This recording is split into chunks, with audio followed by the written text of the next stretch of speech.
Hey everyone, welcome back to my channel Scale Up. In this quick tutorial I will show you how you can change chat colors on Messenger. It's super easy.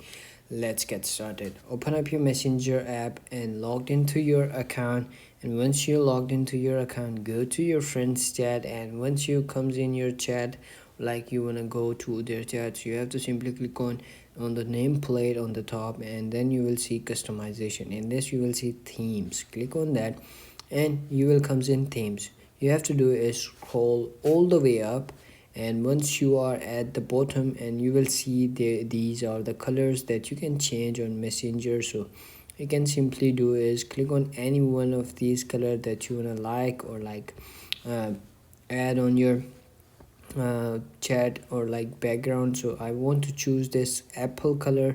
So as you can see over here, click on select, and then it's gonna be changed. So that's it. That's how you can change. As you can see, the color is changed, and that's it. That's how you can change colors on Messenger. If you found this video helpful, don't forget to like my video, subscribe my channel Scale Up, and also drop me a comment for more tips and tricks videos. Thanks for watching. See you in the next video. Have a nice day. Bye bye.